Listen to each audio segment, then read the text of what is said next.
Bonjour à tous, je suis Laetitia, la maman de Noah.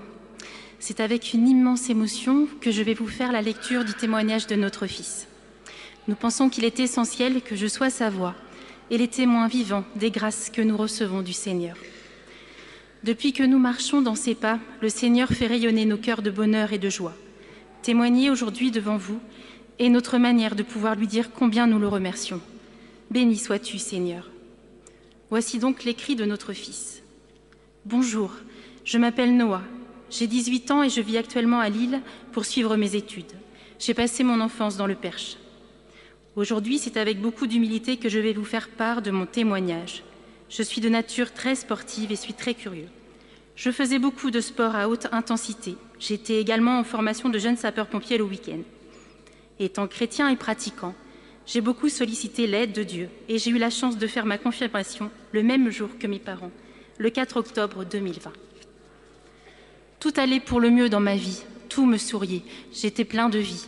Je m'apprêtais à passer mon bac et le brevet national de jeune sapeur-pompier. Mais ma vie bascule du jour au lendemain lorsque je suis victime d'un malaise cardiaque qui met fin à mes rêves le dimanche 11 juin 2023. Je me retrouve en soins intensifs au CHU de Caen, avec l'obligation de rester immobile pour ne pas mettre ma vie en danger. Je souffre d'une myocardite, alors que je suis très sportif et en très bonne condition physique. Je suis alors dévastée, oscillant entre des sentiments de colère et de désarroi. Au bout de 15 jours de haute surveillance, je peux enfin retrouver les miens, mais je ne peux pas retrouver la vie d'un jeune de mon âge. Je n'ai plus le droit de faire le moindre effort physique et passer mon bac et mon brevet de jeune sapeur-pompier m'est interdit, car mon cœur, par l'émotion et le stress, ne pourrait le supporter. Je ne me reconnais plus, je me sens perdue, malgré la présence réconfortante et aimante de ma famille à mes côtés. J'intègre une bonne école à la rentrée de septembre et je réussis mon baccalauréat. Je me sens enfin presque guérie. Cette sensation de guérison finalement me trahit, puisque je me mets à faire un peu plus la fête et à relâcher les efforts que je mène depuis plus de 5 mois. La fatigue ne se fait pas attendre, je contracte une infection et soudain mon cœur défaille et je me retrouve de nouveau en soins intensifs au CHU au moment où toutes les familles sont réunies pour les fêtes de fin d'année.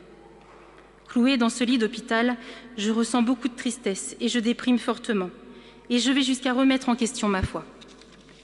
Les médecins me disent que je ne pourrai très certainement plus pratiquer de sport de toute ma vie et que je resterai à risque. Mon monde s'effondre, je suis anéantie. Mon cœur présente une cicatrice qui reste inquiétante. Avec mes parents, nous allons assister à une messe au sein d'une abbaye. À l'issue de cet office, je vais à la rencontre d'un des frères pour dialoguer avec lui. Je me confie en lui disant que j'ai peur et que je ne comprends pas ce qui m'arrive. Avec des mots doux, il me redirige sur la voie du Seigneur en me demandant de lui parler continuellement et de demander en son nom la guérison.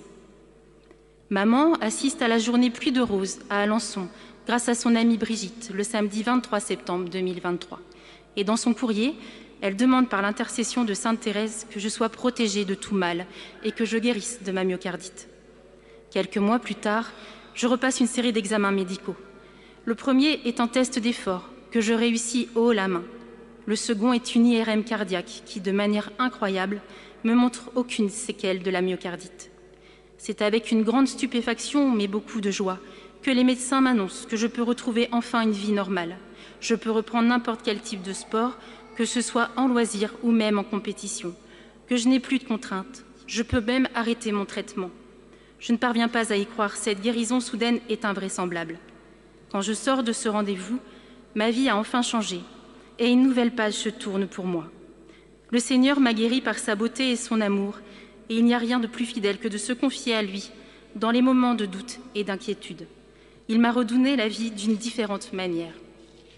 Ce témoignage, aujourd'hui, me permet modestement de vous dire combien mes parents et moi-même souhaitons rendre grâce au Seigneur pour tous ses bienfaits.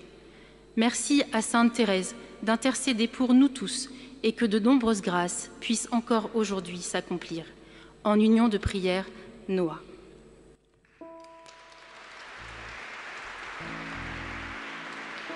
Comment ne pas te louer? Comment ne pas te louer?